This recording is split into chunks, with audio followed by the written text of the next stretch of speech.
Рабожий Александр, живу в Воронежской области. Вот. 2012 года совершаю паломнические поездки к отцу Яникию. Вот. Первый раз поехал я с паломниками с Воронежа. Мне порекомендовали, были в силу своих духовных проблем, были проблемы определенные. Вот. Порекомендовали поехать к батюшке Ионикию, село Чихачево, Ивановской области. Съездили мы на несколько дней, даже не на несколько дней, на 2 дня мы съездили. Вот. Вернувшись домой, просто понял, что ощутимую помощь получил. Вот, через время, буквально, не знаю, может, через месяц, поехал я опять, да, через месяц следующую поездку, я поехал же с ними. Вот, только взял с собой вещи и решил, побыть, потрудиться во славу Божию, помолиться. Вот. Был свидетелем многих исцелений в обители. Вот, к примеру, женщина тоже с Воронежской области, Марина, страдала, рак печени у нее был. Вот. Она пошла к батюшка ее оставил. Говорит, побудь здесь, исцелися. Она говорит, батюшка, та трапеза, которая для всех паломников, мне не подходит, у меня особая диета. Вот он говорит, ешь, кушай все то, что все кушают. Она кушала, удивлялась, почему с ней не было побочных действий. Вот. Побыв там, она уехала. Уехала, сказала, что мне анализ определенный должны сделать и посмотреть, какая стадия, то есть прогрессирует болезнь, не прогрессирует. Буквально побыл я месяц, через полгода, наверное, снова поехал в Чихачево, ездил уже с семьей, то есть побыв месяц там, ездил с семьей, с дочерью, с маленькой, с 3-летней девочкой, с женой, с мамой. Поехали мы к батюшке, поехали уже со знакомым на машине. Вот. Через полгода, наверное, после этой первой встречи нашей, встретила Марину. Вот. Она сказала, что поехала домой, ничего врачи не обнаружили. То есть врачи удивились. То есть болезнь отступила, то есть ничего не обнаружено было. Еще такой же свидетель, как на памяти пришелся. Их на самом деле много, этих случаев. Я в общей сложности пробыл там больше года, наверное. Да не, наверное, точно больше года, ближе к 2 лет, наверное, в общей сложности. Наездами был месяц, 2, 3, вот так вот, в общей сложности. В течение 8 лет, которых я езжу, в общей сложности я пробыл больше года. Был свидетелем многих исцелений. Вот. Опять же, военный приезжал, на память пришлось.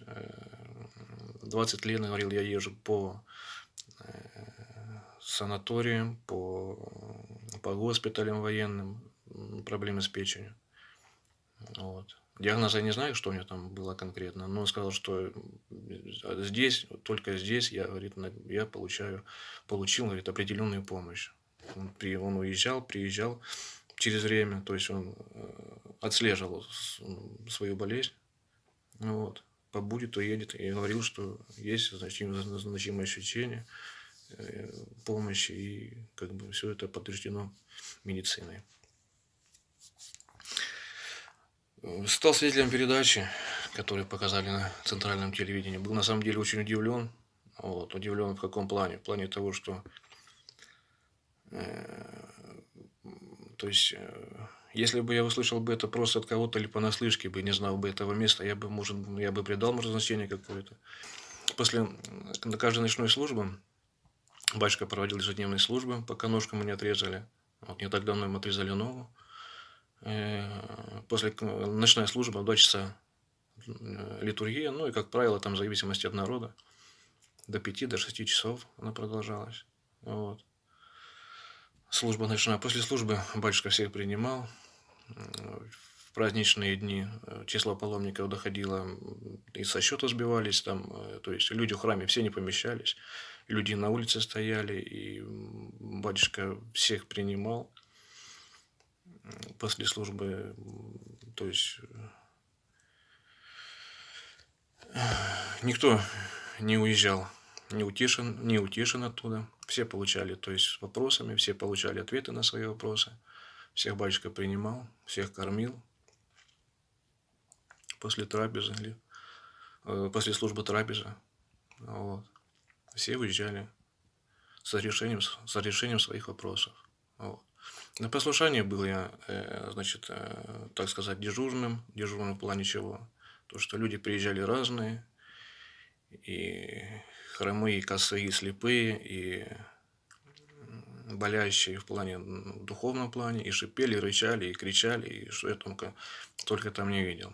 Вот. Поэтому послушание мое заключалось некоторое время быть рядом с батюшкой, то есть, ну, чтобы, как бы, кто мало ли что, и никаких повреждений там или что там, толпы потом большие. Людей доходило за 500, это прям, это 100%, тогда 1000, наверное, паломники. Бывали такие дни, что до 1000 люди доходили, число паломников. Вот. И то, что вот увидел я по телевизору, какие-то поборы денежных средств, это чистая ложь, самая настоящая ложь. Никогда батюшка ни с кого не требовал деньги, не то, что там не требовал деньги, никого он никогда не удерживал. Был свидетелем неоднократно того, что люди приезжали, хотели побыть, батюшка просто не благословлял, мне тебе не полезно. Вот. Тебя дома ждут, там, ну, и в силу там каких-то своих там обстоятельств, которые там у людей были. Никогда никого батюшка не удерживал. И вот, человек побывал однажды в Чихачево, потом рано или поздно туда возвращался, потому что получал там разрешение своих вопросов, помощь. Масса просто все, очень много примеров этому, и всего и не расскажешь, и это просто надо быть там, чтобы это понять. Материал этот, который вот я посмотрел по центральному телевидению, интервью брали, смонтирован таким образом, что ну, просто это заказной видеоматериал. Кому-то, значит, он выгоден был.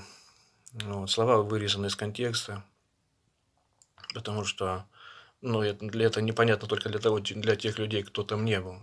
Кто был там, и вот мы, духовные чады, кто ездим к батюшке, мы понимаем, что это самая настоящая ложь. Ничего подобного там нету. Никто никого никогда не удерживал. Люди, как правило, сами всегда, побывав там, коснуться благодати Божией, приезжали. Я живу за 1000 километров вот от моего дома до Чихачева. Ровно 1000 километров. Вот. Кто-то едет на море отдыхать, кто-то еще как-то что-то проводит время. Я при первой возможности еду к батюшке, укрепляюсь духовно. Батюшка наставит, разумит, поддержит. Вот. Детишек возим. Вот. На самом деле даже тяжело было все это смотреть, то что вот на батюшку такая грязь выливается сейчас. Ничего этого не верьте, ничего этого и подобного, близко этого нету. Спаси Господи, ангелы-хранители.